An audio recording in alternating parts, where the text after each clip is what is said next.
Oke, lanjut lagi kita diskusi kita pada pagi hari ini. Saya ingin ke Komisioner KPU RI, Mas Idam Holik. Mas Idam, tanggapan Anda dari pernyataan Bang Syahrin tadi yang menyebutkan KPU seharusnya netral.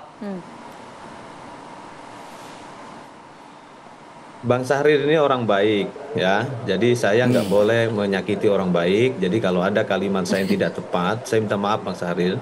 Dan saya tahu pada ujungnya Bang Syahrir ini mengingatkan tentang arti penting demokrasi, arti penting pilkada, arti penting suara ya. Dan nanti saya yakin Bang Syahrir ini akan mengingatkan tentang arti penting datang ke TPS. Itu keyakinan saya dan menggunakan hak pilih dengan tepat. Anda yakin itu, Mas Idam? Makasih Bang Syahrir udah coba menjadi pemantik diskusi ya tentang arti penting suara. Nah, soal pidana tadi, apakah ini sudah masuk ke ranah pidana dan KPU bisa menindaklanjuti pidana ini? Makin masif kali ini. Undang-undang memberikan kewenangan atributif kepada Bawaslu untuk melakukan penegakan hukum atas pasal 187A ayat 1 Undang-Undang nomor 10 tahun 2016. Kami sebagai KPU tentunya tidak punya kapasitas bicara tentang penindakan pelanggaran dalam pilkada. Ya nanti kita berikanlah kita tunggu saja Bawaslu seperti apa berkomentar ya. Ya, saya melihat bahwa Bang Syahrir ini baik memantik kita untuk melihat arti penting suara. Oleh karena itu suara kita gunakanlah dengan tepat, dengan penuh makna. Jadi beliau ini memantik kita untuk mendiskusikan tentang meaningful participation atau partisipasi yang bermakna. Seperti itu Bang Syahrir ya. Oke. Nah, dari KPU sendiri menyikapi gerakan atau eskalasi massa yang kita melihatnya ada potensi nih ya semakin besar begitu. Bagaimana KPU menyuarakan ajakan begitu, terutama mungkin langsung ke Anies Baswedan gitu loh misalnya. Ya yang jelas gerakan atau ajakan untuk tidak menggunakan hak pilih atau membuat hak pilih atau suara menjadi invalid itu ada tidak sekedar pada perilaku etis atau unethical behavior atau unethical movement tapi bisa mengarah pada tindak pidana. Saya yakin yang dimaksud Bang Syahrir itu beliau ingin memantik pada kita diskusi tentang meaningful participation atau partisipasi dengan penuh makna. Suara itu sangat bernilai ya, dan saya sih belum mendengar Bang Syahrir selama ini golput, belum pernah mendengar saya. Bang Syahrir sendiri pasti ke TPS itu kalau pada saat pemilu, benar Bang ya? Betul dong. Silakan Bang Syahrir. Bang. Meaningful participation. Nah itu tadi ya kuncinya itu. Bahwa bagaimana partisipasi itu bermakna. Kan warga ini kan punya harapan-harapan. Harapan-harapan itu terrefleksi dalam bentuk partisipasi. Politik itu adalah kontestasi untuk memilih yang terbaik. Gitu kan. Nah sehingga tentunya memang betul bahwa ketika semua yang pilihan yang ada, ya harus dipilih yang kalaupun tidak ada yang terbaik, yang paling kecil mudaratnya, kan begitu hukumnya itu kan. Nah untuk itu maka semua ini kan ada tahapan-tahapannya, ada fase-fasenya. Nah saat ini kan kandidat juga belum masa kampanye, jadi kan tidak patut juga mengkampanyekan siapapun. Yang kedua, paling tidak maksudnya maksudnya si Bang Idam adalah paling tidak Anies Baswedan menyuarakan untuk masyarakat berpartisipasi. Oh udah pasti, gitu. Ini kan harus akan tidak seperti itu. Pasti harus berpartisipasi. Semua warga masyarakat dengan hak memilih harus melakukan hak itu. Karena kalau tidak memilih yang terbaik, maka yang jahat yang akan terpilih, kan begitu. Nah untuk memilih itu, dengan cara yang benar artinya, jangan kemudian suaranya nggak sah. Enggak dong, kan harus sah. Nah untuk harus sah kan berarti kan ada pilihan-pilihan yang tepat. Nah tentunya siapa pilihan yang tepat? Nah inilah yang harus ada jelas kriteria-kriteria untuk memilih yang tepat.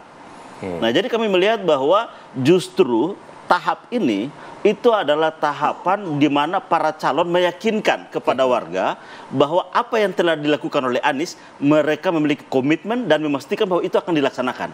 Nah kalau itu bisa terjawab, kami sangat yakin bahwa itu akan menjadi bagian dari jembatan. Dan seorang Anies Baswedan tentu akan menjadi tokoh negarawan yang akan mengajak kan tentunya kan? Oh ya, Anies Baswedan tidak akan menghimbau atau mengajak untuk golput, itu satu. Tapi mengajak untuk memilih salah satu pasangan calon mungkin tidak? Ya, Anies Baswedan kan punya pikiran-pikiran, punya gagasan-gagasan terhadap siapa calon yang terbaik. Untuk mendapatkan calon yang terbaik, yang saat ini ada kan 3. Nah, di antara 3 ini, mana kira-kira yang dianggap, yang dilihat, memiliki komitmen untuk melaksanakan berarti apa nanti saja pada saat sesi debat kandidat calon gubernur, panelisnya Anies Baswedan. Mas Umam, ini gerakan apa nih Mas Umam? Anda melihat sinyal-sinyalnya arahnya ke untuk memaintain apa nih? Untuk eskalasi suara yang begitu besar gitu atau seperti apa?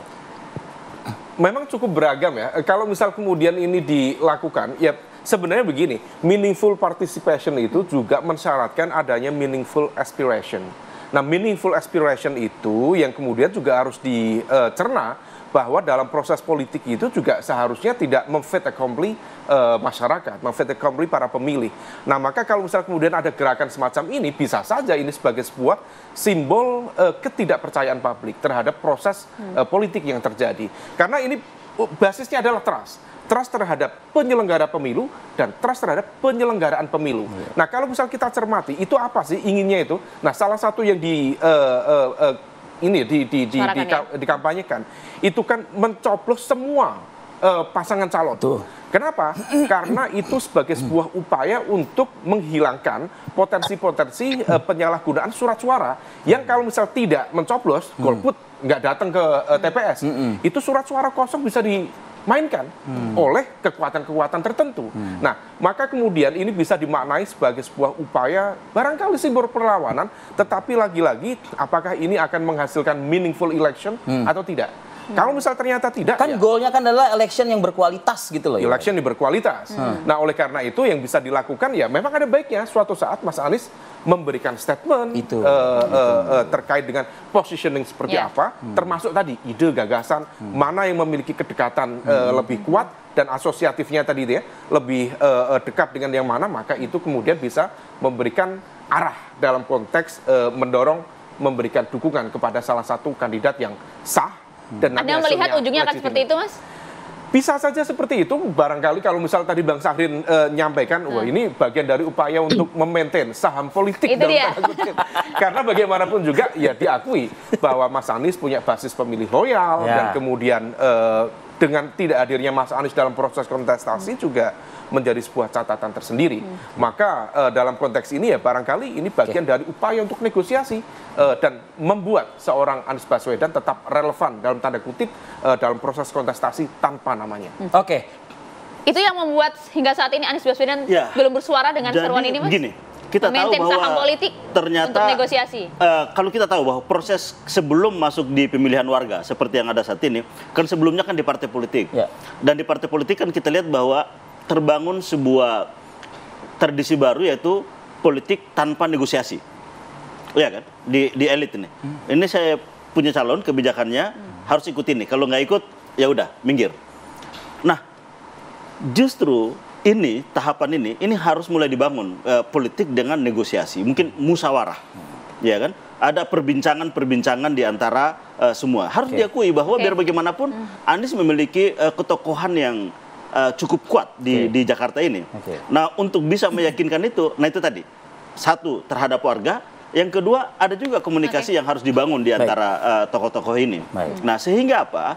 Sehingga apa yang menjadi harapan warga, itu juga mereka melihat bahwa ini ada jaminan bahwa ini apa yang menjadi dirasakan oleh kita sebagai warga di Jakarta, warga yang lemah ini, nah ini ada yang bisa menjadi faktor yang berkuat. Yang kedua, bagi penyelenggara pemilu, nah ini juga menjadi tantangan tersendiri untuk membangun pemilu yang berkualitas. Nah, dan yang ketiga adalah bagi DPR dan juga para pengamat dan para peneliti juga harus melihat bahwa ada aspirasi yang tidak mampu diserap oleh calon-calon yang ada. Nah, di mana menyalurkan aspirasi ini gitu. Itu. Ini himbauan kepada pengamat. Memang terkait dengan konteks itu, kalau misal memang ini adalah sebuah ekspresi kesadaran politik, tentu ini sesuatu yang sah. Nah, tadi kalau misal kemudian mengarah pada tindak pidana pemilu dan sebagainya, dalam konteks tertentu ini harus hati-hati. Jangan sampai kemudian ini bisa diancam pidana pemilu, belum tentu. Pidana pemilu itu bisa kemudian diterapkan dalam konteks ini kalau misal satu ajakan secara masif dilakukan di hari H dan ada mekanisme transaksional yang dilakukan. Memberikan dukungan, memberikan logistik, kemudian itu terjadi secara masif. Nah, itu bagian dan dari bisa dipidanakan. Selama ini kemudian sifatnya adalah aspiratif, sesuai dengan kesadaran, that's part of the political life. Oke, Mas Idam, terakhir Mas Idam, ajakan positif untuk voters ini dan juga people ini gitu juga. Agar menjadi meaningful election. Silakan Mas. Ya. Tadi ada kata menarik dari Bang Syahrir ini, yaitu kata negosiasi. Ya, kalau dalam studi ilmu politik itu sebenarnya beliau ingin menyampaikan kontrak sosial. Dan meaningful participation itu tidak akan terwujud kalau kampanye tidak pernah dimaknai sebagai kontrak sosial. Karena di hari pemungutan suara, pemilih memberikan kedaulatannya berupa suara kepada calon, maka sebelumnya sebaiknya dilakukan dialog.